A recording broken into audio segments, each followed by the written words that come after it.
Good morning and welcome to another exciting edition of Day 4 with the man, Frank SCALISH, coming in hot, and we have a new addition to the Day 4 family. Frank, how's it going? Who are we, what are we working with here? We're working with a new kitten called Lynx. I told my daughter not to get it, and she did anyway. And now you're in love. That's the new baby to the household. How old is Lynx? 2 months old. He seems pretty chill, like he's slinky. Oh, he's chill, all right. She is. She drives me absolutely crazy. Oh, it's a girl cat. Yeah, I don't want a male cat. They spray all over everything. Yeah, that could be an issue. It is a huge issue. But this cat disrupted everything. Because Bama was the queen of the house, and now, changed the whole dynamic. Yeah. Well, that'll happen. I'm kind of irritated about it, actually. And it's a little troublemaker. It's a kitten, so it gets into everything. Where like with Bama, if I leave a lure on a countertop, Bama doesn't give a crap about the lure. Oh yeah, Lynx is going to be introduced to Gamakatsus at some point in her life, probably. Pretty soon. I mean, she got I was painting lures the other day, and she got into my fly tying room, and all the fur, all the feathers, everything in that room. I couldn't even catch her. She was losing her mind. She was jumping up on the pegboard and trying to get the fur strips out of there and everything. So you got to go down. You got to get out of here. You're driving me nuts, man. And so it was crazy. So I'm like, oh my God, I got fly tying hooks out that are, little trout hooks. And I'm like, oh, she's going to swallow one of these. Yeah. You gotta kitten proof the everything. Yeah. What the heck? That's just wrong, William. He said if you have two cats, they should always be the same color. That way, when they use up their 9 lives, they make great slippers that will match. That's just morbid. I'm going for that eclectic look where it's like the dudes today wear 2 different color socks. Some dudes. I try to not wear socks. Amen, brother. Don says he sneezed just watching it. I gotta admit, I'm very disappointed in myself this morning, Frank. I've been on this coffee in the morning and then not eating until noon. Feel fantastic. Okay. It's sometimes a little, but I jump in, get ready for the show, get up at 6:30, shows at 8:30 Central Time, get everything done. By the time all the back end stuff is done, it's noon. It's time to eat lunch. Right. I've eaten 3 personal pan pizzas before 8 a.m. this morning. I don't know what happened. I woke up, I was getting ready for the show. They're little, just a little. Yeah, I know. They're little dude. Yeah. And I had one and I was like, oh, I shouldn't have had that, but I could go for number 2. And then next thing you know, I had number 2 in the microwave. And then I was like, well, I'm still kind of hungry and I've already blown it at this point. So screw it. You might as well rack another one. 3 personal pan pizzas by like 7:50 in the morning. It's awful. It's a disaster. Well, here, look. Okay, so all right. So eating breakfast in the morning is not the problem, dude. You have to have a good breakfast in the morning. I never miss breakfast. I make a pile of eggs, bacon, hash browns every single morning, and I munch, and then I'm good to go, and I don't have to necessarily have lunch then. But the breakfast is what gives you the energy for the day. And so if you're going to skip any meals, right, you should really, in all honesty, you should have a small dinner and eat a good breakfast and a good lunch. Well, I also try not to eat a large dinner either. It's intermittent fasting. So I basically eat from noon to 8. Yeah, that's like cool. 3 small meals between then. Yeah, it's not really working, but I mean, it is. It's not working when you eat 3 personal pan pizzas before 8 a.m. Yeah, but if you do a good breakfast, chances are you won't even eat lunch. Yeah, that's fair. I did go crappie fishing yesterday with we had Zeke Anderson on the show yesterday on BTL, who fishes crappie tournaments. Talked about crappie fishing for you're in trouble with that one. Yeah, I gotta get her out of here. Is what I gotta do. Crappie fishing for bass guys, And then we went out, and he proceeded to catch the largest bass he's caught in the past 20 years. That's outstanding. On a crappie jig, and we caught 0 crappie. But we did see 2 giants that he estimated between 3 and 4 pounds. Oh, my gosh, dude. Could not get him to eat, but then he caught a 539 largemouth on a 15-foot pole. That's so sweet. Which was a real rodeo when that thing bit. Well, yeah, because realistically with the long rods, you flip them in the boat, the crappie in the boat. So can you imagine trying to get the bass with a 15-foot rod, get a bass that big close enough? Yeah, I can, because we had to do it. Did he walk the rod down? Yeah, he did. So Juice was in the boat too, because we wanted to watch Zeke. So it was like, hey, we're not really fishing much. We're going to kind of watch how Zeke did it. Right, sure. I'm and he got everything dialed in, but when he hooked that fish, we'd been out there for a couple hours, and it was crazy because we thought it was 50-50 bass or crappie, but when he went on that 15-foot rod and it didn't move, all 3 of us just started screaming and high-fiving, and we didn't even know what the hell he'd hooked yet. We were all out there like, oh! Could have been a giant flathead. He's got it on like 1 rod, he's high-fiving us and stuff, and then it comes up and he's like, bass, bass, bass. We thought it was either a 4-pound crappie or a bass, and then as soon as it like moved and came up, he thought it was a bass. But I mean, still, you got to catch the damn thing. Yeah, oh yeah. I was out Tuesday crappie jerking, and I get out there, and it's a place that I haven't crappie fished before, and I get out there and I find a wad, and I drop down on him. I get 1 to go. I get it. It's a 10-inch crappie. So I caught it. I let it go. And I'm like, okay, this is going to be a great day, because that was like my 3rd drop. So I'm like, yeah, I'm in. And then I'd get these big marks, run that crappie jig down. I'd feel them touch it, and they wouldn't take it. And as soon as I would drop it down, I'd have like 3 or 4 come up on it. And they wouldn't take it. Then I saw one by itself, so I went and got that. It turned out to be a 2.5-pound largemouth. And then I saw another one solo. I went and got that. It was another bass. So I after about, I probably to 11:30 catching bass on the crappie jigs, I said, well, I might as well put all this crap away and go real bass fishing. And so I put all the crappie rods down and picked up a couple of jerk baits and went out and caught some bass on jerk baits, and came onto one of those big schools where the fish looked big on the forward facing. Threw that jerk bait over it, pumped a jerk bait down, and I get one, and I'm like, oh yeah, dude, it's like a 10 or 11-inch gizzard shad. And so here what I'm doing is I'm chasing these giant gizzard shad all over the lake. Yeah, still waiting for the boat ramp. That'd be a great Christmas book. Boat Ramp Rage, a how-to guide for irritated fishermen by Frank SCALISH. Yeah, exactly. The gizzard shad will get you. Oh, dude, they look exactly, and they follow it, and they don't eat. Okay, we've got an interesting show today, and it did just update, so we are good to go. So before the show, you've been working on this show for like a month.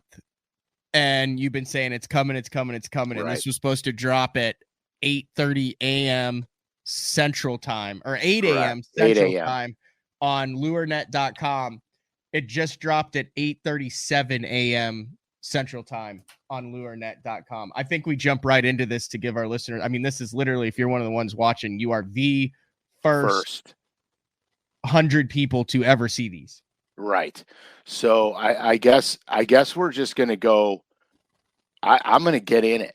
Okay. Yeah, get in it, and we can do all the other stuff later, because this is literally, if you're a fan of Frank SCALISH and painted lures and rogues at Smithwick, this is right up your alley. And it literally, like, this just dropped 2 minutes ago. Right. So don't scroll through the colors yet, because I have an idea. So here's what we're going to do. I have the originals. So what we're going to do is, that was a nice color.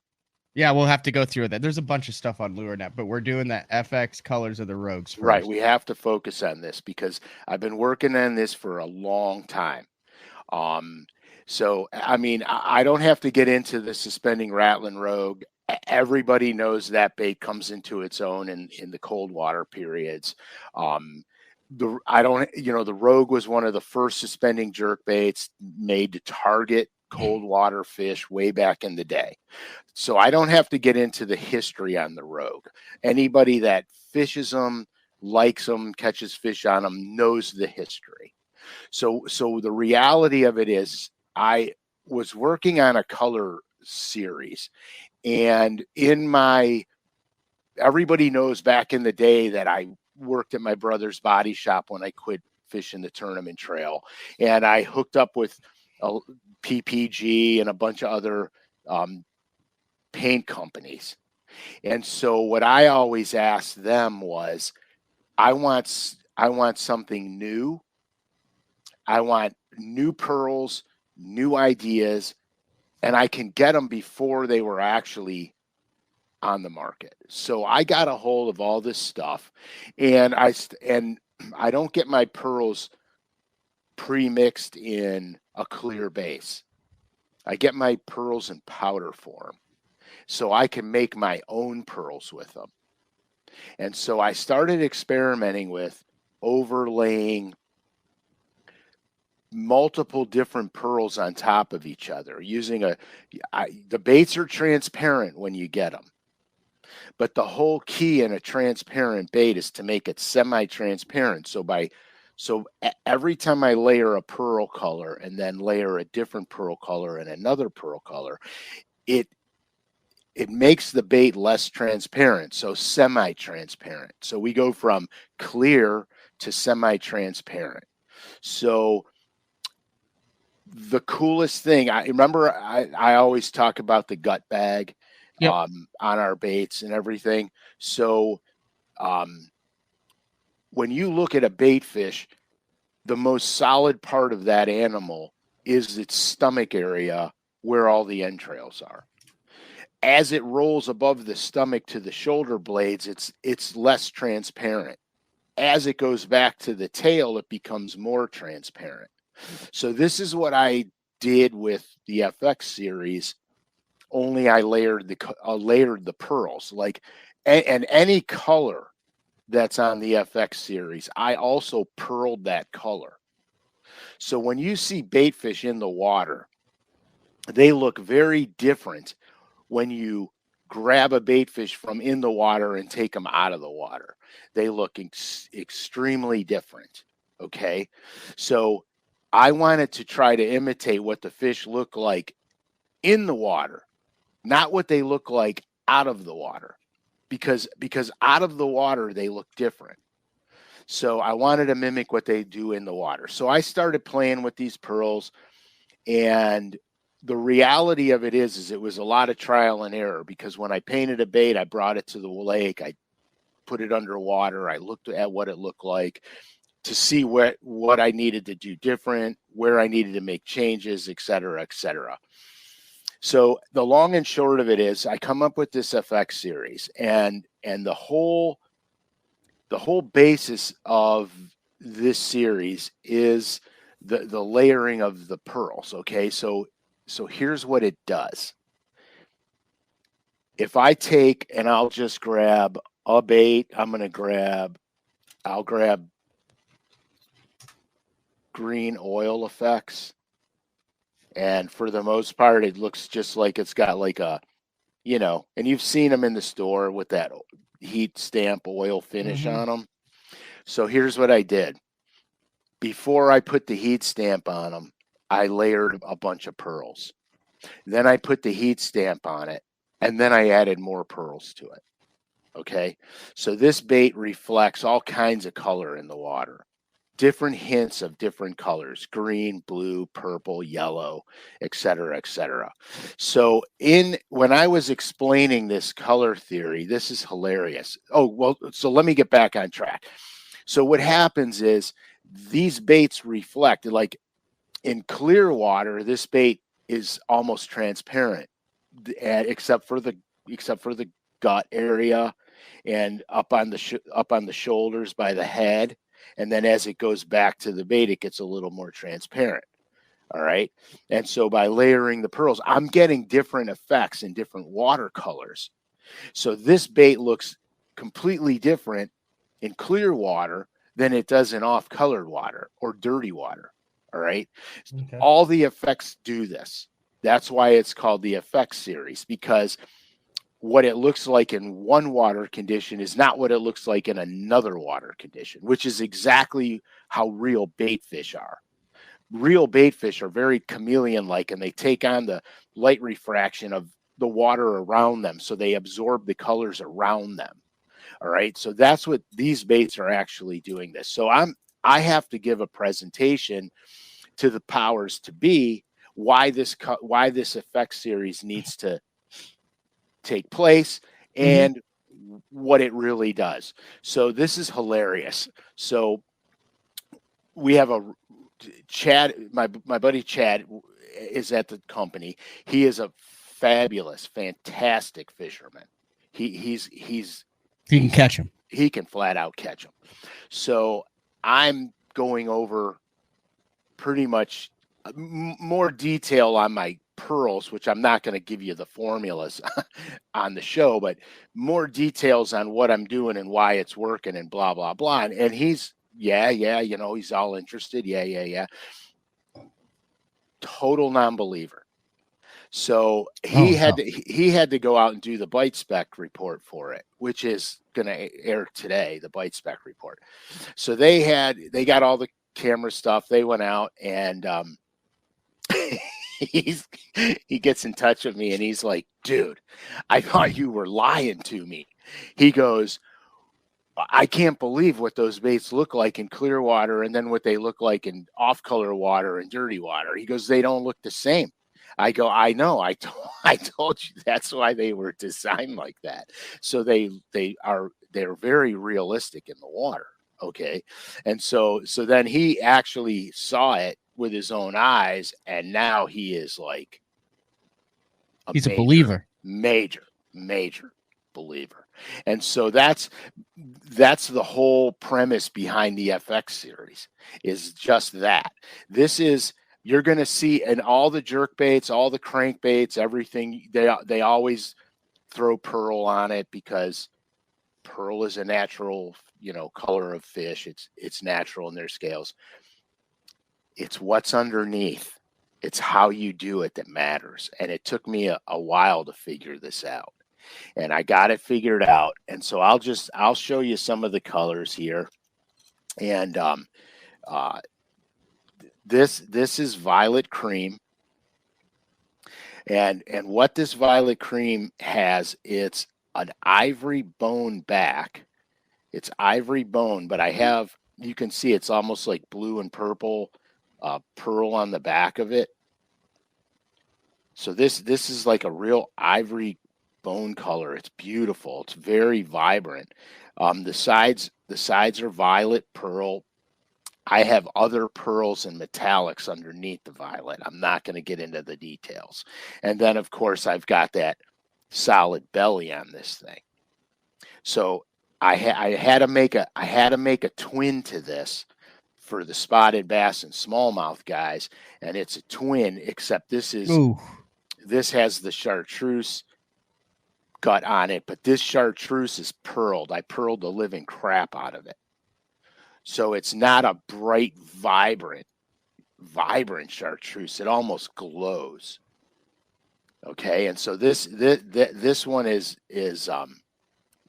violet chartreuse. Violet chartreuse. The other one is violet cream. Okay. And here's the deal with these two baits, okay? In clear water, this bait has a very subtle neon effect. It's subtle. But the minute you put this in off-color water, it glows like a light bulb. And that's the key. That's the key with the violet cream and the violet purple. That's the whole key with this bait. So it behaves very differently in the different water conditions. The next two colors I have are oil blue and oil green. Oil green's the bottom one, oil blue's the top one. So with these baits, again, here again, it's not about the foil, the heat stamp. It's about what's underneath the heat stamp to bring out the certain colors in the heat stamp. Okay. There's a lot of baits out that use this today, but it's what's underneath. And that's what I did. So I layered certain pearls and to get certain effects out of these colors. So if you look at FX oil green, for example, in clear water, this bait's very transparent. It's very transparent, and it has a lot of different color flash to it. You put this bait in off color water, and it almost looks white. It's very cool how this changes color. Now on the oil blue, I did the same thing with the oil blue, only I changed the pearls underneath. I didn't use the same color pearls. I changed the pearls underneath because everybody knows there's times when that bluish range is what the bass want, or in bright skies. So what I did was I used more blues, violets, silvers underneath this one. And so it gives you the effect, gives you the same effect. In the clear water, it's semi-transparent, but it's more in the violets to blue spectrum, where in dirty water, it becomes much more solid in appearance. So that's FX oil blue, FX oil green. The green for me performs a little better in low light conditions, where the blue will perform a little better in, brighter light, higher skies, cleaner skies.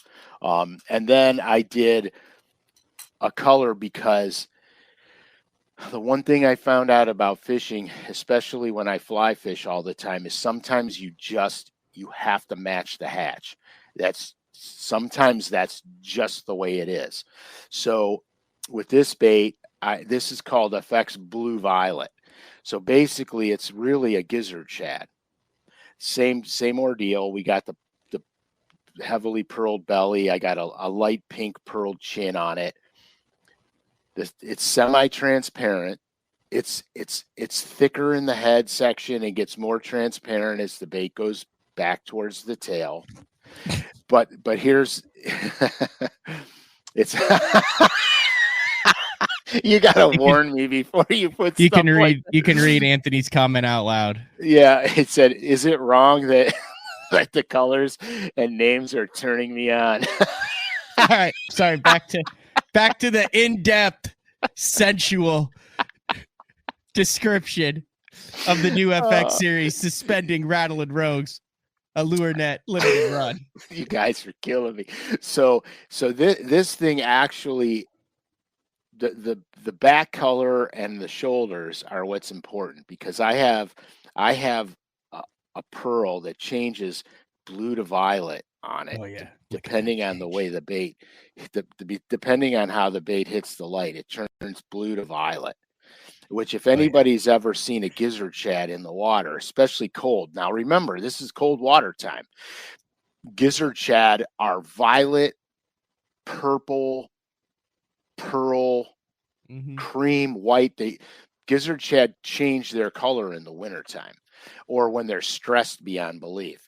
So when you dunk this bait in the water, this thing looks so alive in the water. It actually surprised me a little bit, because how it transferred, it was so cool. So in clear water, the bait looks just like a little shad, with the semi-transparent here, and it gets more solid as it goes up towards the face.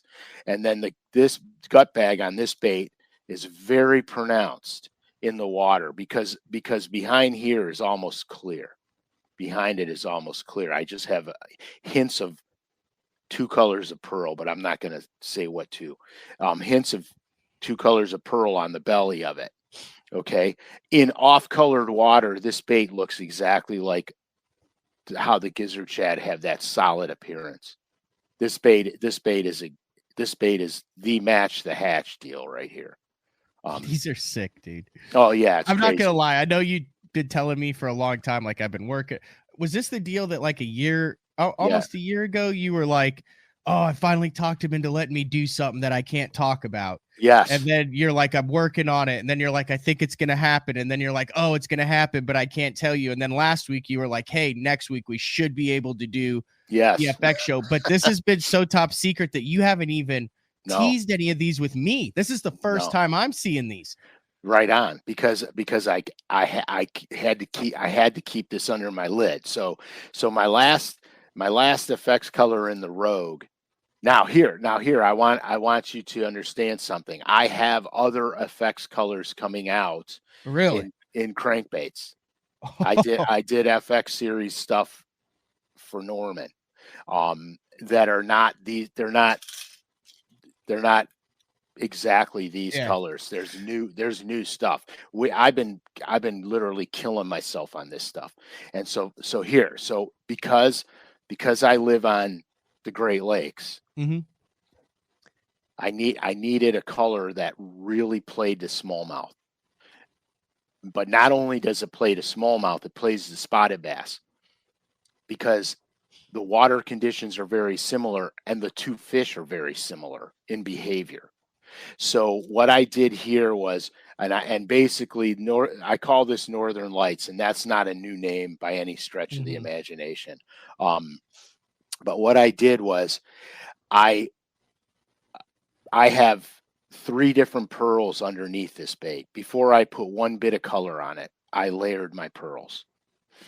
Then I took my purple violet. You can see on the side that purple violet, and I pearled that with 2 different types of pearls. Mm-hmm. On my belly, I used the chartreuse pearl that Smallmouth love a chartreuse gut bag, right? right, 100%. I used the same pearled chartreuse because this is subtle dynamite right here. And so I used the same belly on this bait that I did on this bait. So this back is a gradiated olive. On the head part, Oh my god. I darkened it up, and as I go down the spine, I lighten it up and lighten it up and lighten it up. So it's a transparent olive back, but if you can see, I have metallics in the back. Real fine metallics in the back. Mm-hmm. Yeah, no, you can see it. Just on the spine. Oh wow, yeah, there it is. It's popping big time right now. Yeah, just on the spine. Looks like a unicorn threw up on it. Exactly. But you can see that side pearl, purple, pearl, and violet. You can see that really changing right now. You see how it gets subtle and light as the bait rolls? So this is what happens in the water with this bait. As everybody knows, a bait will wiggle and a bait will pitch and roll. Okay?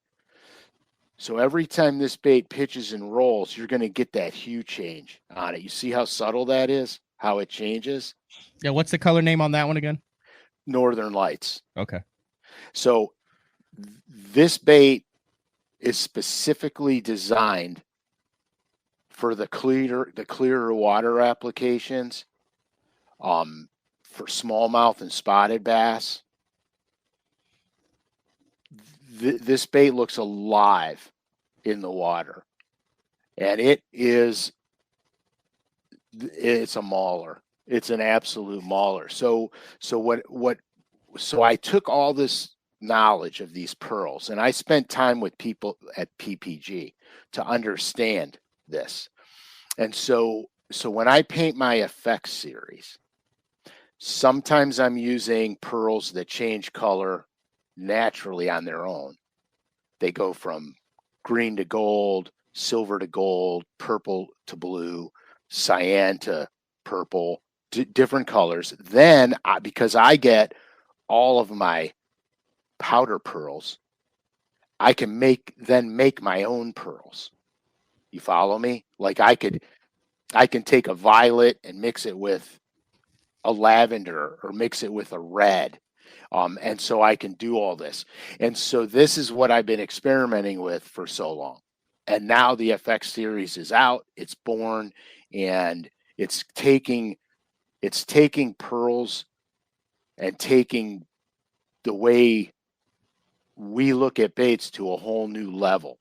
It's I'm so excited about it because it's one thing to make a bait that looks like another fish out of the water. It's another thing to get it to look like what they look like underwater. And that's the key. All right, this just dropped on lurenet.com. We'll share the system audio. I don't think you've probably seen this yet. This is the minute video. I haven't seen it. All right, I will watch I have 5 videos that are going to release next week. That's my man Chad right there. Okay. Hold on. I got to get this to where we can watch it full screen. There we go. He's talking about baits, this bait, that bait, blah, blah, blah. You hear it? Nobody really talks about colors. We went next level at Smithwick in the Suspending Rogue. You guys, we've got 6 new colors, the FX series. What is the FX series? It's all about colors, and it's all about the pearls. Frank has crushed it with these 6 colors. He's overlaid these various colors of pearls to give you a super realistic look. Overlaying of pearls gives you depth within the bait, and it's super realistic. With forward-facing sonar, jerk baits can be thrown anytime of year, really. But when this Rogue excels is in the wintertime, when that water's sub 50 degrees because of the really slow action, the lifelike appearance now, and the Rogue roll. The FX series is designed to fish anywhere bait fish are prevalent. It doesn't matter if it's threadfin, gizzard, herring. There's a color to match in this series perfectly.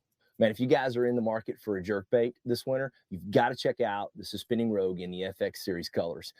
Also, check out Frank's videos that's going to be upcoming. He's going to break down how he developed these colors and give you a detailed explanation on each one. And he became a believer. Yeah, that was freaking cool. Yeah, because it's one thing for me to tell you, but it's another thing for you to see it for yourself. I'll be honest with you. There's a lot of fantastic jerkbait colors on the market in all brands. They do a great job. They do. They're subtle looking. There's vibrant ones. There's all through the whole spectrum. They do a really good job on them, and they catch fish. Okay. I needed something to go beyond what it looks like in a package. Have you? Go ahead.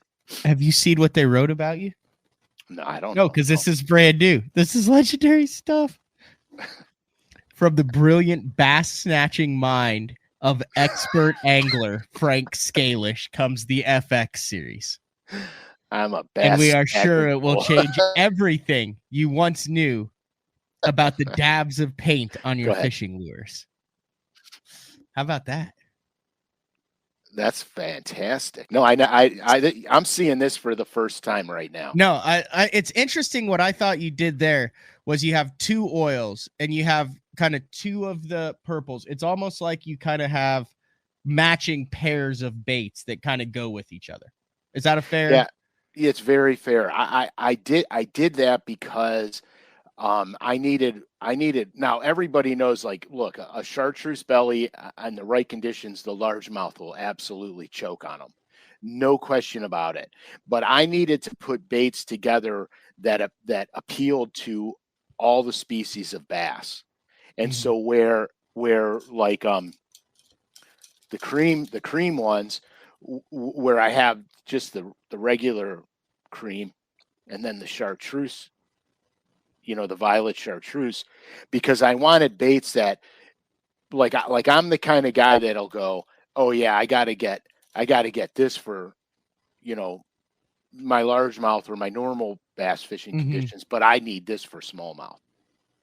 You follow me? And so that's why I kind of did that, and then the oil effects paired up because now I have other oil effects stuff that I'm working on right now, by the way. But I can't get into detail on it. So I wanted the greens and the blues because everybody knows there are certain water conditions where that green is the special deal, and certain water conditions where the blue becomes the special deal. How I tell is if I look at the water and it's got that hint of greeny color to it, I'm going to the green first. If I look at the water and it almost looks dark and clear, I'm going to the blue oil. Okay. So there's ways that, and you'll get accustomed to it as you fish these colors. You'll get accustomed to going right off the rip. Oh yeah, I got to get that on. And then you'll find out where you live, certain lakes will have certain color characteristics. Because Matt, too, you go to one lake and color AB works on it. You go to another lake and color CD works on it. You know what I mean? Certain lakes have, I'm going to say color preferences, but that's the wrong word. But certain lakes lend themselves better to certain colors. And once you fish those lakes, you understand that. I mean, it's no different than soft plastics. Oh, that's a June bug lake. Oh, that's a Bama Magic Lake.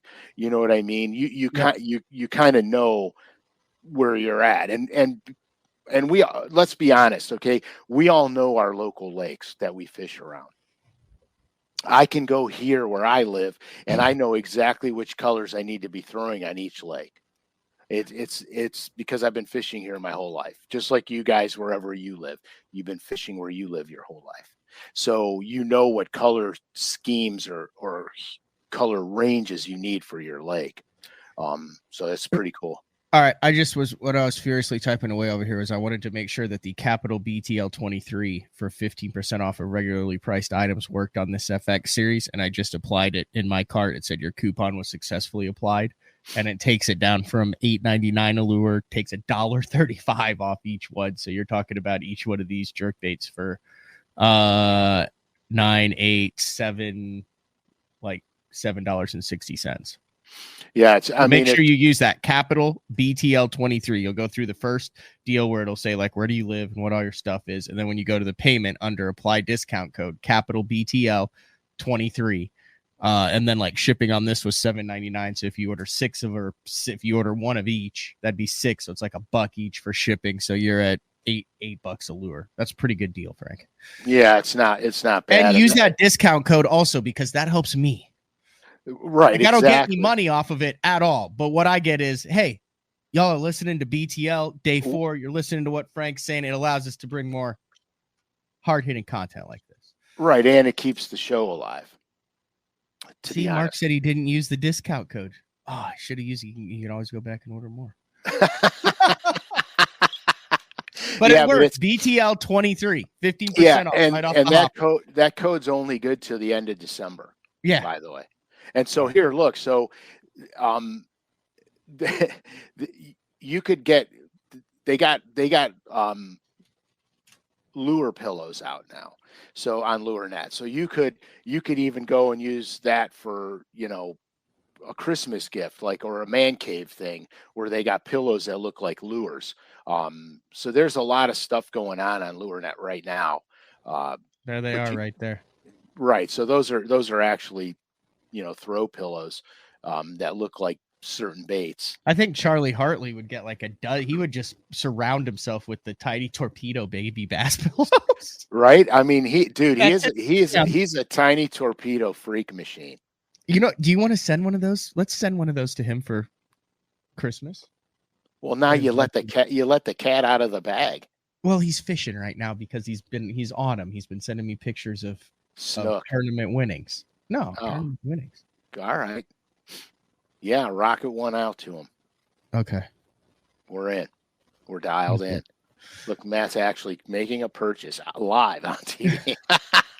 Putting all my information in. Right, and make sure that information is visible. I will say that the spitting image, Clay, I'm with you on that one. That is a nostalgic pillow right there because I remember throwing that way back in the day of the Assumption Bass Club. That was like my go-to. So this is how ate up I was. All the guys in the club threw the chug bug.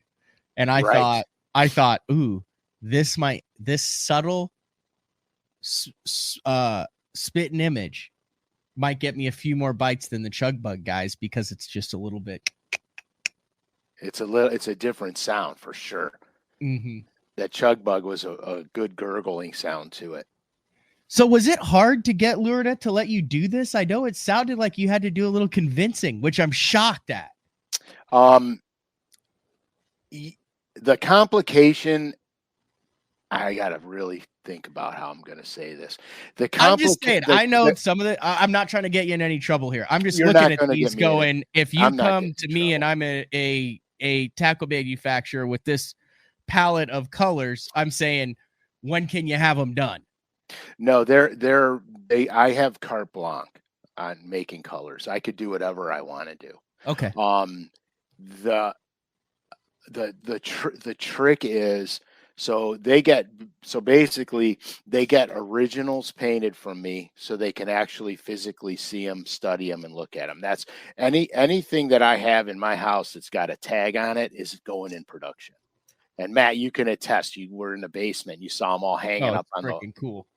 And they're all tagged because they're all going in production. So what's it? Yeah. The loved one is a Christmas gift, buying right now.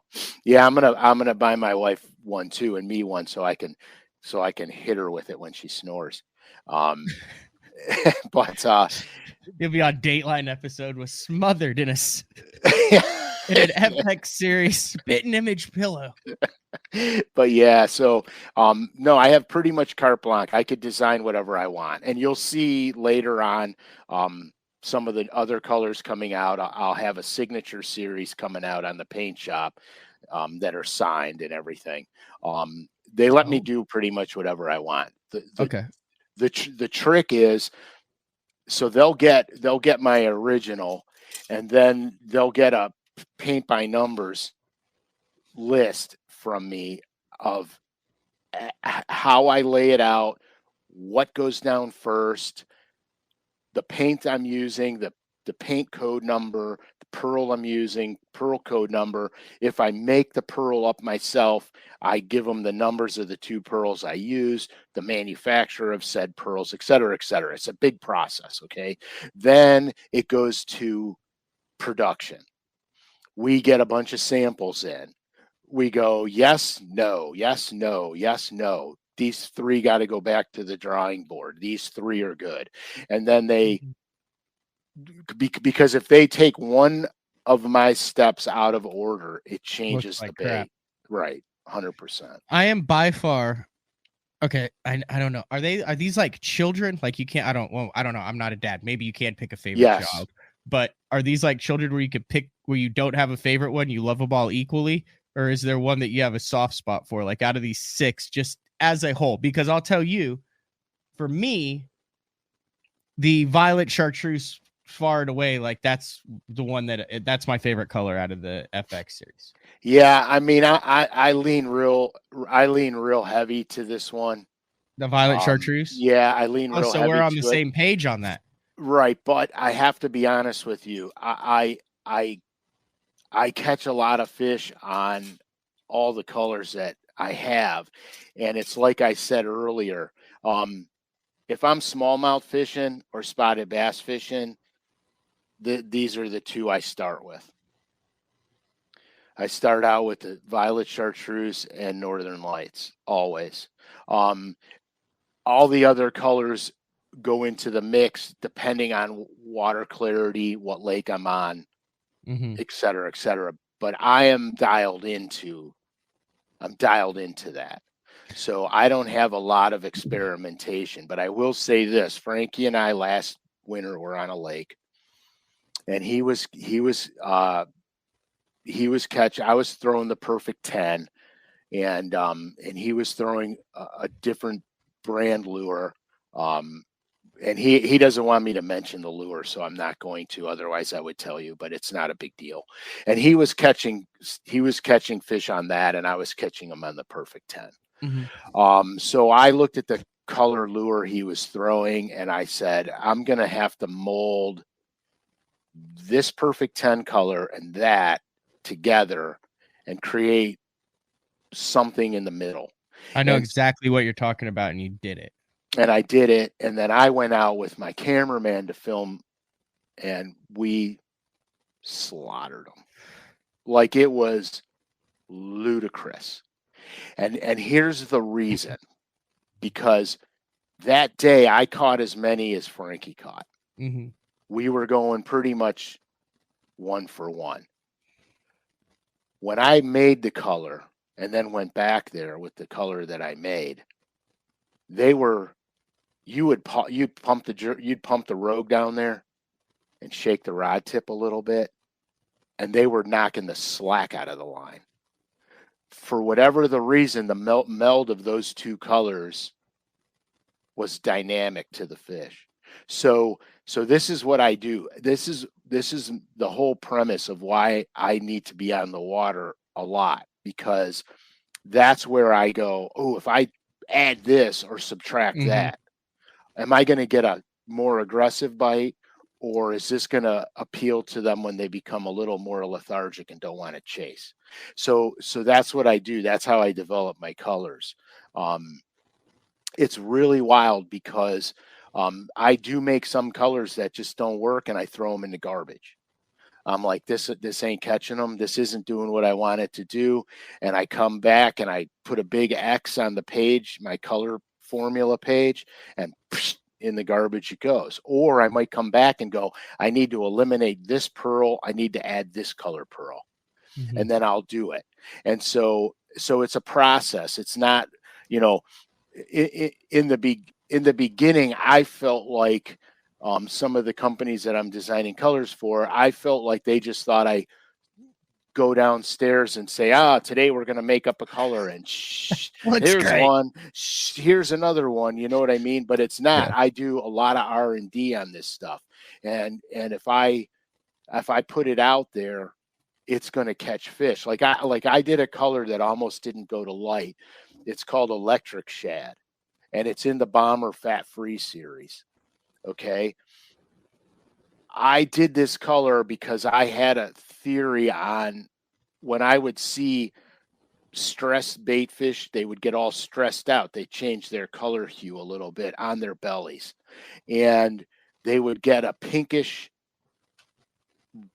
reddish line in between their bellies. Like if you look at that color on the belly color of it, they get like a little pinkish hue in it.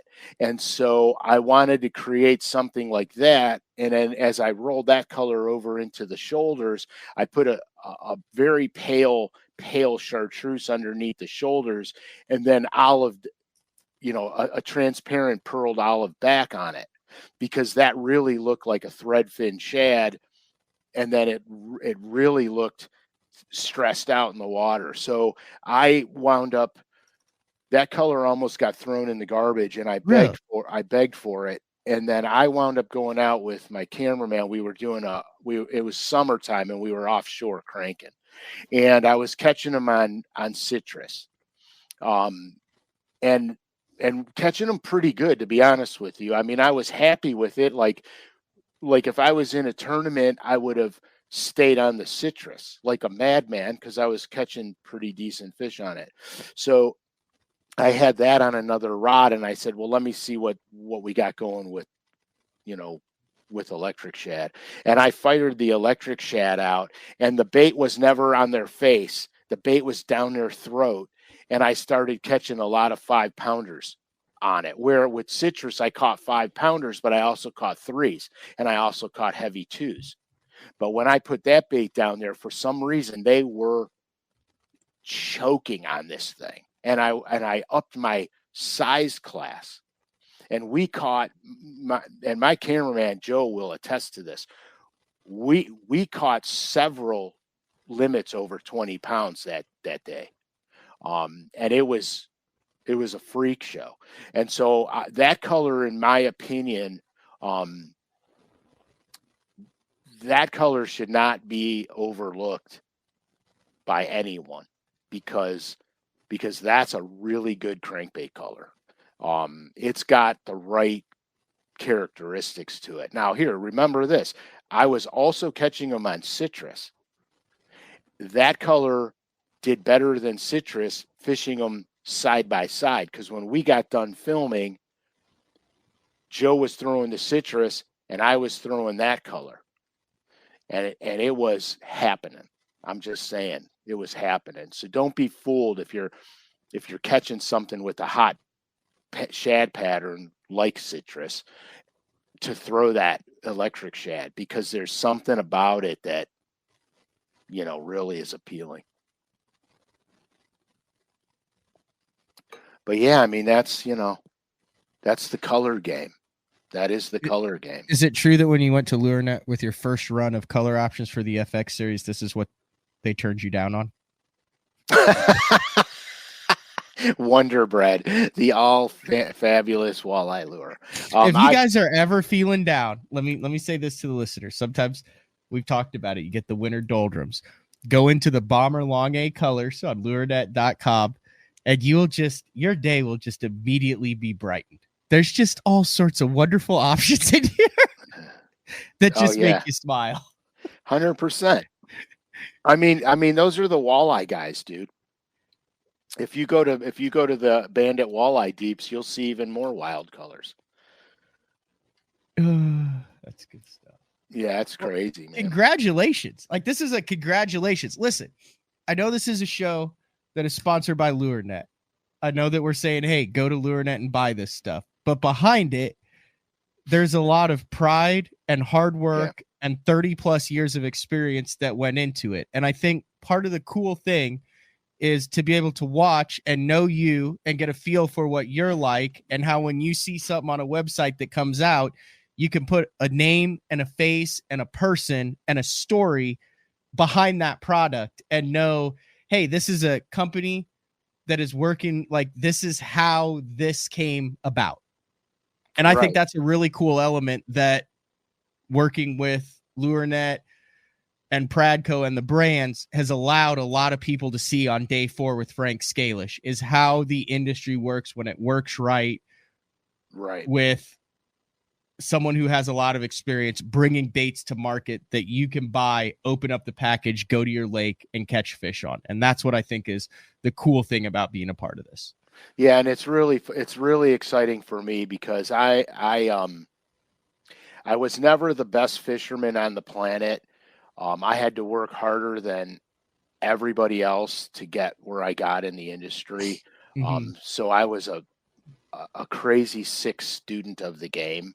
And I tell this to Frankie all the time. I wasn't a gifted angler, but I was gifted in my obsession, because when I started to fish, I had to fish more than everybody. I had to go way deeper, and I put all my time in, and I literally put all my time in on it to learn what I learned today. I never knew in the beginning where my artistic background and my marketing and advertising background, I didn't know how that was going to take me through my career.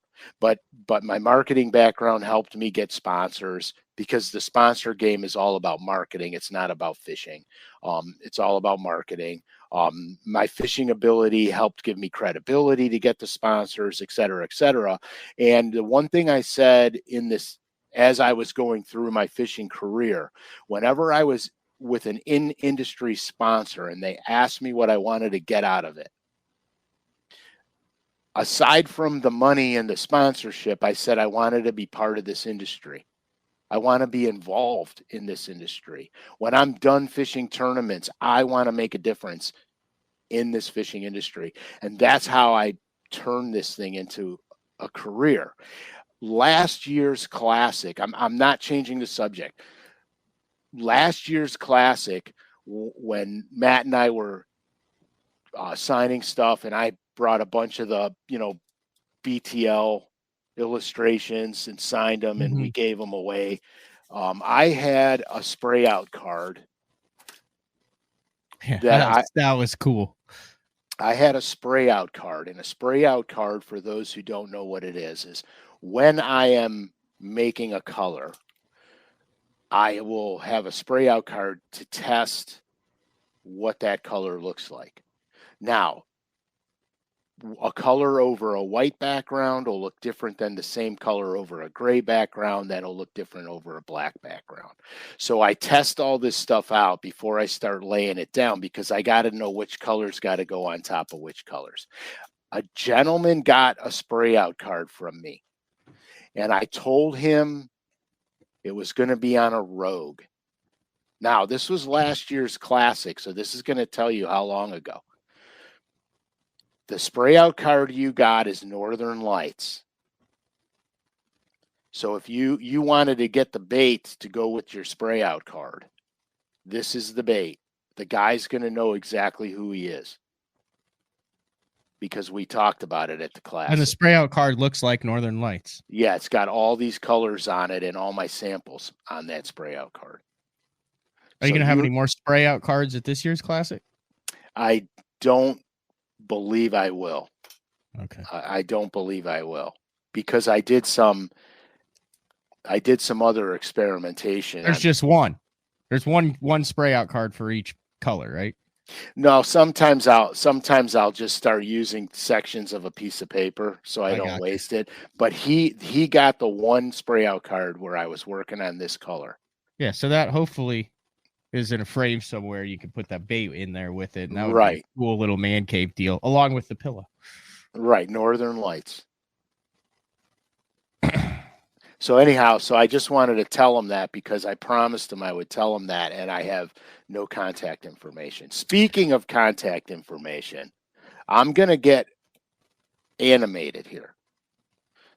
The two guys that won the pumpkin contest, I can't send a lure without an address. You have the emails, right? I emailed, I replied, but I got no. It didn't go into your spam? Maybe it did. I didn't look in spam. So Jay Winkler and Brady McComb sent their addresses? I don't know if they did or not. It might be in your spam box. But if you sent them an email and they replied, it should be in your inbox. But I didn't get any addresses. Okay. So I'm asking you guys to send me your addresses. I've got lures boxed up and ready to mail to you. And lots of them, like I think 14 or 15 a piece. Yeah, like a full set of those. Yeah, full set of DD22s and Fat Boys. The Fat Boy. Did I hear you say at the beginning of this thing that this is kind of just, this is the gates opening up on some Frank Scalish color schemes that we're going to see roll out over the next couple years? Oh, yeah. Yeah, that's got to be exciting. Yeah, I'm really pumped, actually. I'm going to talk about a color, not right now. But yeah, I cut into your Christmas budget, dude. Peter, I apologize. That's fine. If you use capital BTL23 at checkout on lurenet.com for the Smithwick Suspending Rattling Rogue FX series, it will save you 15% off of regularly priced items. Therefore, you'll still be able to spread the Christmas cheer. Right, and I'm going to tell you, you got to use the same excuse that your significant others use. But it was on sale. Look at what I saved. But look at the gut bag, honey. Yeah, it's got a gut bag. Anyway, sorry, I cut you off there. Go ahead. Yeah, so I have a color coming out in a particular bait, and this color is really cool. And that really sucks because I can't tell you anything. That's fine. We can tease it. Hell, we teased the color 7 for a year and a half. We could tease an Uncle Frank color. This is going to be very equivalent, by the way. Are we still going to have color? Did we talk about this publicly? Are we still going to have color 7s at the 2024 Classic on Grand Lake? Yeah, I'm signing them. 100 of them? You and me are sitting there signing them. First 100? We're going to just say the first 100. There might be more. Okay. I'm excited about that. Wish I was fishing in it. Yeah. 3 months away. I wish you were too, and I wish I was too, but I'm not, and you're not, so we're going to go have fun.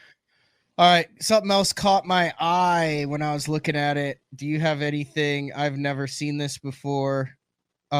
Lure Net paint shop. I would assume there's only 300 of these in existence since it's on the paint shop. Both of these colors. I don't know if they're yours, if you have anything to do with that. We'll start out with the one that caught my eye, which was the inverted perch. No, I did not have anything to do with that, but that's pretty slick looking. I actually like that bait the way it's paled out on the sides. That's an interesting color, isn't it? Yeah, it is. We used to hang our crankbaits on our dashboards of our cars to bleach them, to make them fade.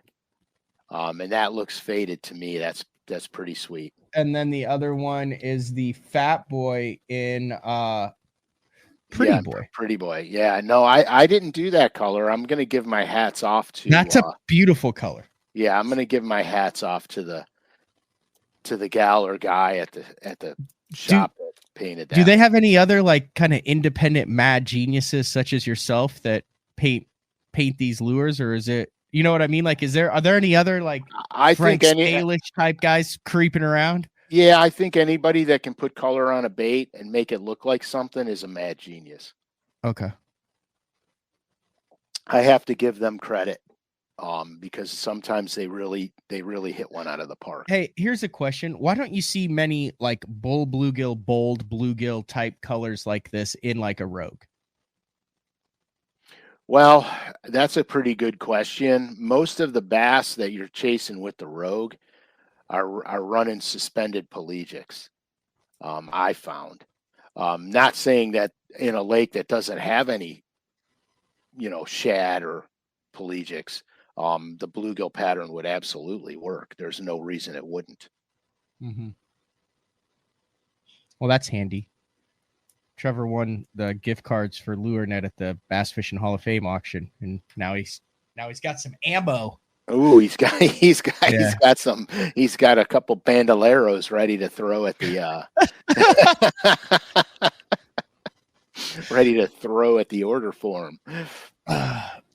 That's how those are art. There's a question on there that said, hey, what colors if you were to pick up a couple of these for Grand and 10 killer? And I'll let you answer that, but to me, I honestly would throw any of those 6. Yeah, 100%. Without a doubt. I would go violet chartreuse. I agree. I would go the blue. Yep. Blue violet for sure. Green oil and blue oil. Which is 4 of the 6. If I was to pick 2 for Grand and 10 killer, I'd do that first one you held up. The violet yeah, chartreuse. It's a little bit off colored when it gets into that March, April. If you have a rain and you're kind of in that mid lake area, or a 10 killer around Chicken Creek can get a little color in depending on the runoff.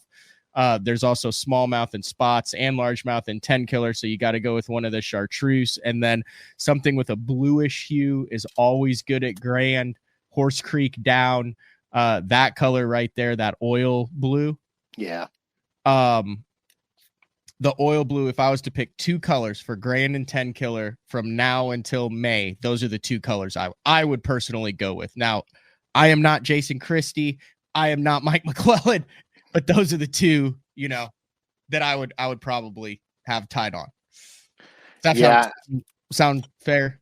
It's totally fair. Like when I was on Grand, I was catching them cranking DD22s and deep little ends, and I was actually catching them, because you mentioned the blue thing. I was actually catching them on chartreuse and blue and citrus crankbaits in that lake. But when I went to 10 killer, it was much, much cleaner. And I was catching them on fat-free 7 in Tennessee shad, which is very, very, very much this hue range right here. Okay. Do you know how many they made of each one of these? I saw that it was limited, but it's not in the paint shop, so I would assume there's more than 300. It is a limited run. I'm not 100%. I don't know what limited run means. I don't either. All I do is make them. All right.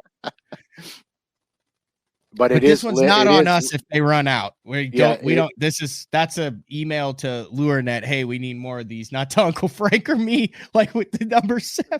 Oh my gosh, dude! You know what? In the history of all history, that was the greatest thing that ever happened.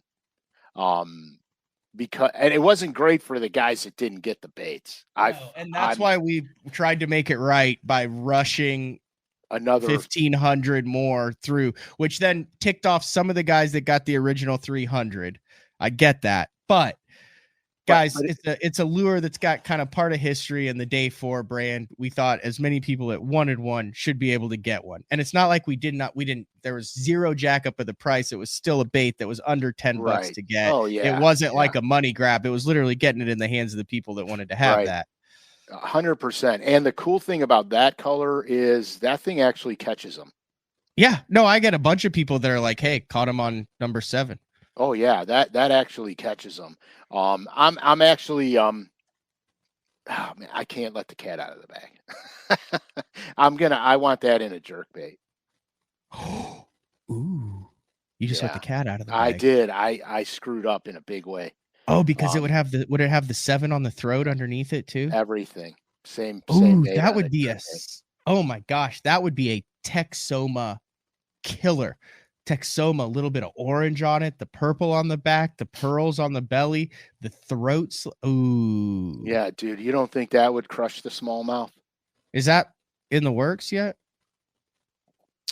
Could be. Can you whip one of those up on a Rogue and then just send it to me and no one else?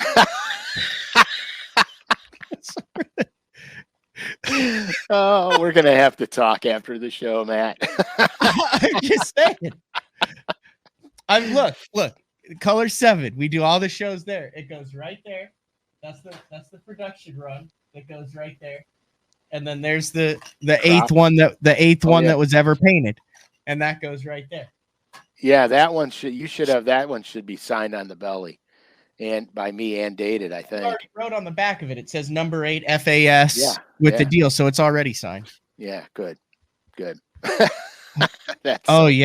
Don's saying a color number 7 with some extra pearl on it would be legit. Oh, I know. Are you teasing us, or is that actually happening? Okay, good show today, Frank. I am forced not to be able to speak at this moment. Okay. We need other questions. Is there any other questions that you'd like to be asked? I take the 5th on that one. Oh, yeah, we talked about how great it was, and Clay points out, the color Genesis wasn't great for Mark. He's doing great, though. Hey, I will say... he's holding his own, bud. Yeah, so... I told you we went and watched their. Let me get rid of all this stuff. Are we done? All right, we're done with that. You got to have like 100 screens on that computer by now. Yeah. So there's the bowling site that Jeffries is running. There it is, right there. Look at that. Nice. Premium supporter of SNU bowling. Bass Talk Live, right there. So they won their first title in Fort Worth for the men's and the women's, and then the coaches poll and the computer polls came out, and they're in the top 20 in the country already out of all of collegiate bowling. That's pretty damn good. First year. Phenomenal. I mean, dude, think about how many colleges there are. Phenomenal stuff. For Mark Jeffries, co-hosted BTL for 17 years, started Day 4 with Frank Scalish, and I think you guys got in 15 or 20 episodes before he retired, and now we've taken it to 140. Is that what I think? If you go up to the beginning, is what you were saying, 140? Yeah, we're 141. This is the 141st show. We kicked out some shows, man. Yeah. Anything else you got? How about Flacco QBing for the Browns, baby? Is he? Yeah. I like that. We are simul streaming on Big Play still. I like that old school Cleveland Browns hoodie that you're wearing right now. Yeah, dude, I do too. I've only worn it 3 times. I can't damage this hoodie. Yeah. Well, we had a lot of firsts. We had a cat introduction. We did.